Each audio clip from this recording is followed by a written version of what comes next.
My name is Alina, and I am sharing this story not to seek sympathy but to free my heart from a weight I have carried for years. I was 50 years old when I finally learned the truth about my husband, Mahmoud. I always believed that a woman's greatest strength is her heart, and maybe that is her greatest weakness too, because the people we love the most can break us the deepest. Mahmoud and I had been married for many years. In the beginning he was gentle, caring and warm, but slowly life changed and so did he. He started coming home late, tired, irritated and distant. At first I convinced myself it was just work pressure. Then one night he told me he had to stay late at the office because of an important project. One night became 2, then 3, then weeks, then months. Every night he said the same words. "I'll be late, don't wait for me." But a woman can smell betrayal even before she sees it. I first sensed something was wrong when I noticed a strange perfume on his shirt. It wasn't mine, it wasn't from our home, and it wasn't from his usual routine. That scent kept me awake the whole night. I watched him leave the next evening with the same vague explanation, and something inside me whispered that it was time to see the truth with my own eyes. That Friday night, with rain falling softly on the empty streets, I picked up my car keys and left the house without telling him. My hands trembled the entire drive. I didn't want to find anything, but I also couldn't live another day pretending nothing was happening. When I reached his office building, I noticed unusual lights inside, almost like someone was celebrating something. My heart sank. I walked closer, each step heavier than the last. Through the large glass windows, I saw Mahmoud inside his cabin, and he wasn't alone. He was sitting across from a woman, smiling in a way he hadn't smiled at me in years. Her hand was on his and he didn't pull away. He leaned closer, laughing softly, showing the same gentle expression he once reserved only for me. I felt my chest tighten as if the air had been sucked out of my lungs. Then she stood up and he pushed his chair back for her. Exactly the way he used to do for me when our love was still alive. In that moment, something inside me shattered silently. I didn't scream, I didn't cry. I just stood there, letting the truth stab me over and over again. The rain outside grew heavier, but the storm inside me was louder. That night changed everything. It was the night my marriage died. The night I realized that loyalty means nothing to someone who has already left you in his heart. But this is only the beginning. The real story begins after the betrayal, when I had to decide whether to break completely or rise again from the pieces he left behind. I don't remember how long I stood outside that window watching the man I had loved for most of my life give his smiles, his warmth, and his attention to another woman. My fingers were cold, my clothes damp from the rain, but my mind was burning with a kind of pain I had never known before. I finally walked back to my car, each step feeling heavier than the last, and when I sat inside, the silence was so loud it felt like it could swallow me whole. I didn't drive home immediately. I just sat there gripping the steering wheel, trying to understand how the man who once promised to protect my heart had become the one breaking it piece by piece. When Mahmoud came home later that night, he smelled of the same perfume again, and when he said, "It was a long meeting," I just looked at him and nodded, because sometimes silence is the only shield we have when the truth is too painful to confront. Over the next few days I watched him more closely. Every time he checked his phone and smiled, my chest tightened. Every time he stepped outside to answer a work call, my stomach twisted. I tried to behave normally, cooking his meals, keeping the house clean, pretending everything was fine, but inside me something was breaking silently, the way glass breaks in slow motion. One evening I asked him softly, "Are you happy?" He froze for a second, then forced a smile and said, "Of course I am, why wouldn't I be?" But his eyes avoided mine, and I realized that sometimes the eyes tell the truth long before the mouth admits it. A few nights later I found myself unable to sleep again. I walked through the dark hallway of our house, touching the walls we had painted together, the pictures we had hung, the memories we had built, and for the first time they all felt like lies. I opened the drawer where I kept our old letters and photographs. In one picture, Mahmoud was holding me close, his forehead against mine, and he had written on the back, "I will love you until my last breath." I traced the words with my finger and felt a sharp ache in my chest. How strange it is that promises can outlive the love they were born from. The next morning I made a decision. I couldn't continue living in confusion, guessing, doubting, hurting myself with silent questions. I needed to know the full truth. I needed to hear it from his own mouth, even if it destroyed me. So I waited until he came home that evening, placed a cup of tea in front of him and said quietly, "Mahmoud, we need to talk." He looked up, startled, and for a second I saw fear in his eyes, but he quickly masked it with a calm expression. "About what?"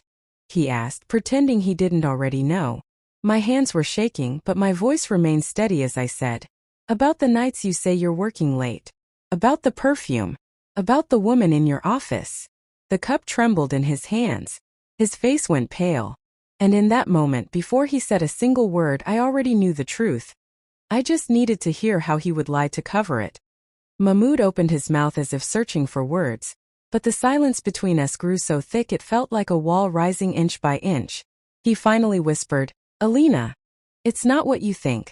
The same sentence every unfaithful man in the world learns by instinct, and hearing it felt like someone pressing a cold blade against my heart. I didn't shout, I didn't cry. I simply looked at him and said, "Then tell me what it is." He rubbed his forehead, avoiding my eyes again, and that avoidance was its own confession. After a long pause, he muttered, "She's just a colleague. We're working together. I've been under stress." His voice shook, and I could see the lie forming before it even left his tongue. I leaned back slowly, feeling more tired than hurt, and whispered, "Mahmoud, I stood outside your office that night. I saw you with her." His face froze as if every muscle in his body turned to stone. His breath hitched, his hands trembled, and for a moment he looked like a child caught stealing. But then something inside him shifted. Instead of guilt, defensiveness rose in his eyes. "You followed me?" he snapped, as if my pain was an offense and his betrayal was my fault. "You invaded my privacy?" That sentence struck me harder than the truth itself. I stared at him, stunned, wondering how this man I had cooked for, cared for, prayed for, could twist the situation so easily. "Your privacy?" I whispered. "Mahmoud, I am your wife." But he stood up suddenly, pacing back and forth, running his fingers through his hair like he was the victim. "You don't understand. Things have been complicated. I didn't want to hurt you," he said, and the irony tasted bitter on my tongue. I felt something inside me collapsing slowly, like a building losing its foundation. "Do you love her?" I asked quietly. The question hung in the air, heavy, dangerous, trembling with the power to change our entire life in one breath. He stopped walking. His back was turned to me, and the fact that he didn't answer right away was already an answer. When he finally spoke, his voice was barely a whisper. "I don't know." I closed my eyes as his words cut through me like lightning. A marriage doesn't break when love dies. It breaks when the partner stops fighting to keep it alive. He sat down again, defeated, confused, lost. Yet not half as lost as I felt in that moment. I looked at him and realized that the man sitting across from me wasn't the one I married. The man I married would have held my hand, apologized, fought for us. This man was a stranger wearing my husband's face. My fingers curled tightly in my lap as I whispered, "So what now, Mahmoud?" But he had no answer. And in that silence, thick, suffocating, endless, I felt the first crack of something new inside me. Not heartbreak, not anger, but the beginning of letting go. That night after our conversation, Mahmoud fell asleep easily, as if the weight of his confession had been lifted from his shoulders and placed entirely onto mine. But I lay awake staring at the ceiling, listening to the quiet hum of the fan and the louder noise of my own breaking heart. I kept replaying every moment of our marriage, searching for signs I had ignored, wondering when he had drifted away from me, wondering how long he had been giving another woman the smiles that once belonged to me. As the hours passed, my chest tightened with a mix of anger, sadness, and something deeper. A sense of betrayal so heavy it felt like it was crushing my ribs from the inside. At dawn, when the first light entered our bedroom, I finally stood up, walked to the mirror, and looked at myself. I saw a woman who had given everything, her youth, her energy, her dreams, to a man who didn't even know whether he loved her anymore. I touched the lines on my face, the strands of gray in my hair, and whispered to my reflection, "When did I stop mattering?" The house felt different that morning, colder, quieter, almost like it was holding its breath. When Mahmoud came into the kitchen, he acted as if nothing had happened. "Good morning," he said softly, but his eyes didn't meet mine. I placed a cup of tea on the table without answering. A strange calmness had settled inside me. Not peace, but the kind of calm that comes when tears run out. He cleared his throat and said, "I'm going to the office early today." I finally looked at him. To see her. The question slipped from my lips before I could stop it. His face tensed and he said, "It's not like that." But we both knew it was exactly like that. After he left, I sat alone at the dining table for a long time. The chair opposite me was empty, but it felt emptier than ever before. I thought about the woman in his office, her confident smile, her hand on his, the effortless way she fit into the warmth he once reserved only for me. I imagined her youth, her charm, her sparkle, and then I looked at my own hands, worn by years of cooking, cleaning, working, and caring. A hollow ache filled my chest. I realized that loving someone deeply doesn't guarantee they will stay. Sometimes, no matter how loyal you are, how patient you are, how much you give, a person still chooses someone else. Hours passed, and the silence of the house wrapped around me like a cold blanket. I walked into our bedroom, opened his closet, and stared at his neatly arranged clothes. For the first time, instead of feeling connected to him, I felt like a stranger in my own marriage, living with a man whose heart no longer belonged to me. That realization hurt more than anything else. Because losing someone to death is one kind of pain, but losing someone who is still alive, still breathing, still coming home to you every night while loving someone else, that is a pain that sinks into your bones. And as I stood there holding one of his shirts, I felt the painful truth settle inside me. Nothing would ever be the same again. The next few days passed like a slow, painful blur, each one blending into the next as if time itself had lost its meaning. Mahmoud became even more distant, leaving early, returning late, speaking less, and when he did speak, his words felt hollow, rehearsed, empty, like a man fulfilling obligations instead of living a marriage. I watched him move around the house like a guest who was preparing to leave but hadn't announced it yet.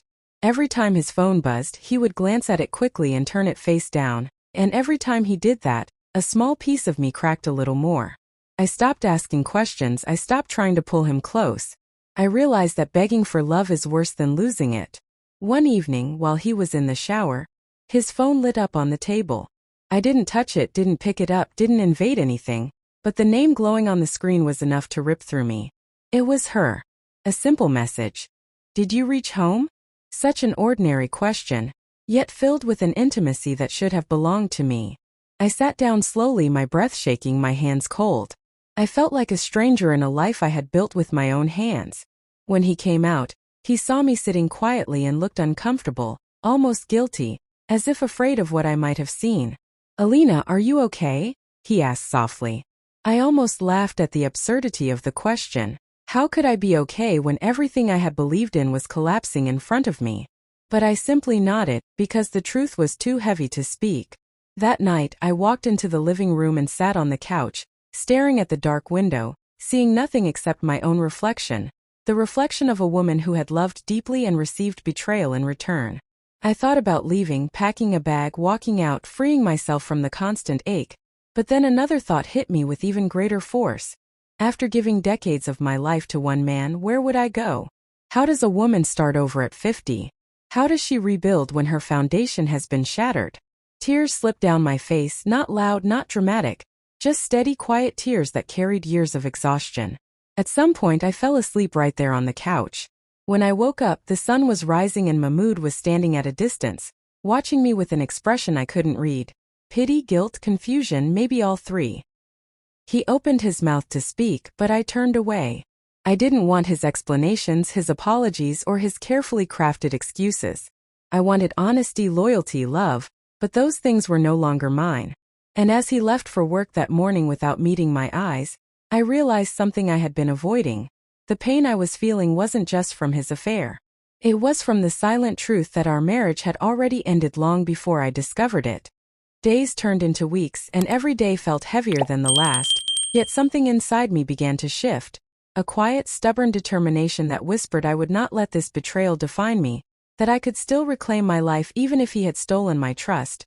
I started leaving the house early, walking through empty streets in the early morning mist, feeling the cold air hit my face and imagining it washing away the pain, and each step reminded me that I was still alive, still capable of feeling, still capable of choosing myself over the man who had broken me. I began spending time with friends I had neglected, reading books that made me cry and laugh in equal measure, and slowly, almost imperceptibly, I felt a new strength building inside me, a quiet fire that did not depend on Mahmoud's presence or absence, a fire that told me my worth was never tied to his choices. One evening, he came home expecting the same submissive, broken wife, but instead he found a woman who was no longer afraid of him, a woman who looked at him without the trust she once had. And when he reached for my hand, I pulled it back, not with anger, not with revenge, but with the calm clarity of someone who had realized she could survive without him. I said softly, "I cannot continue like this." And he finally saw the consequences of his betrayal reflected in my eyes, the way a mirror shows every flaw without excuse. And in that moment, I felt both sorrow and liberation, because I loved him once, yes, but I loved myself more, and for the first time in years, I understood that healing does not require forgiveness, it requires courage, the courage to stand up, walk away, and never let someone else's choices control your life again. That night, as he sat silently, I packed a small bag and left the house, not in anger, not in shame, but with a determined heart. And as I walked away from the life I had built with him, I realized that sometimes losing the person you love most is the only way to find the person you were meant to become.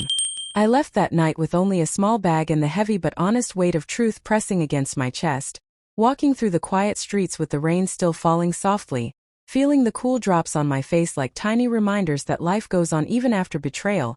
And as I walked, I thought about all the years I had given to Mahmoud, all the laughter, all the tears, all the dreams I had entrusted to a man who no longer valued them. Yet instead of despair, I felt a strange liberation, as if a door had been opened inside me, allowing air and light and possibility to flow freely. I found a small apartment nearby and began rebuilding slowly, creating routines that were only mine, discovering hobbies I had abandoned, reconnecting with friends who reminded me of who I was before love had blinded me. And with each passing day, the memories of his betrayal became less like chains and more like lessons etched into my soul, teaching me resilience, teaching me that no one has the right to diminish your worth, teaching me that I am enough even alone. I didn't block Mahmoud from my life entirely, but I created a boundary so strong that his choices no longer had power over my emotions. And when he reached out weeks later with apologies and explanations, I listened politely but felt no longing, no guilt, no need to explain why I had chosen myself, because I had learned the hardest truth, that love without respect is poison, and I refused to drink from it again. Slowly, the night stopped feeling heavy, the house stopped echoing with loneliness, and my heart began to beat with its own rhythm again. A rhythm that belonged to me. And one rainy evening, as I sat by the window sipping tea and watching the drops race down the glass, I realized that surviving betrayal is not about revenge, not about forcing the other person to feel your pain, but about reclaiming your life piece by piece, embracing your strength, and walking forward knowing that you are unshakable, unbroken, and finally truly free.